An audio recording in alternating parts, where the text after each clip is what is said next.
Good morning. Thank you all for being here. We have a busy day here at the Department of Justice, as I'm sure a lot of you have seen already. Today, we are proud to announce the results of the FBI's Operation Restore Justice initiative.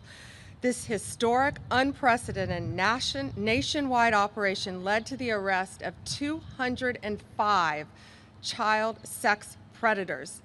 Unbelievable. In just 5 days. This was an incredible operation done in conjunction with the FBI and our prosecutors. Children and their families now have a chance to heal. These are online predators. Think about this. 115 victims, children. In 5 days, we were able to help. This kind of work takes a toll on the FBI agents and the prosecutors who are doing this every single day. They are working tirelessly online, dealing with the dregs of our society, the worst of the worst, the people that hide behind a computer and target our young children every single day. Our law enforcement, our prosecutors, sit there and deal with this every day to get these monsters off the street.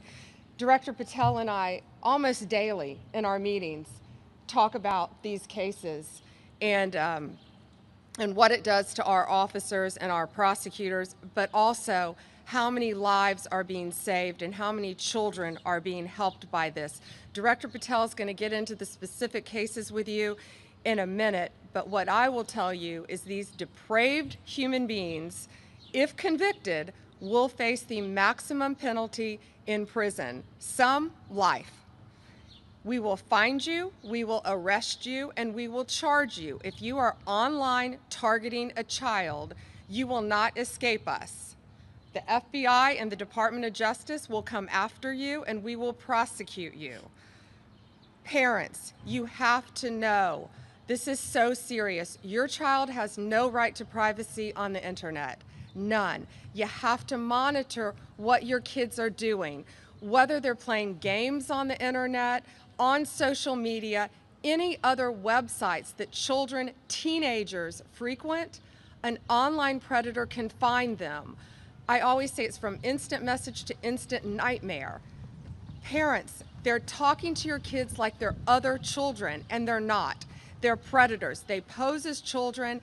They get them sometimes to post explicit pictures of themselves after they talk to them. And then in some cases, they even try to blackmail the children. The suicide rate among teens ages 14 to 17 has increased as a result of this as well, because teens are taken advantage of and they're manipulated online by child predators. So all of you being here today and covering this is so important because parents need to know. You've got to talk to your kids. They think they're talking to other children, but most of the time they're not. Director Patel, thank you. First and foremost, to the Department of Justice under General Bondi's leadership and all its components, because of your courage, we are here today protecting our most vulnerable, our children. Thank you, General Bondi. Thank you to so many of your colleagues here today that do this work tirelessly day in and day out and never get a moment's thanks. We should acknowledge all of them today. As the FBI director, I'm humbled to lead some of the bravest men and women in law enforcement, and I want to thank our 55 field offices, our 90-plus United States Attorney's offices, our CIOS section, our CRIM division here at the Department of Justice, and our field offices throughout the country with lawyers and prosecutors and agents working tirelessly on some of the harshest criminality we've ever seen. They don't take breaks because our children deserve a free and open society. I also want to just take a moment to emphasize the priority of this Department of Justice and this FBI. Our children. If you harm our children, you will be given no sanctuary. There is no place we will not come to hunt you down. There is no place we will not look for you. And there is no cage we will not put you in should you do harm to our children. The prioritization of this administration and General Bondi has made it abundantly clear to child predators you will be hunted down and you will be prosecuted. And that is a refreshing thing to hear for the men and women who do this work tirelessly. And it's also an acknowledgement of the safety that we look forward to bringing America. As the Attorney General mentioned, there are a couple of cases worth highlighting.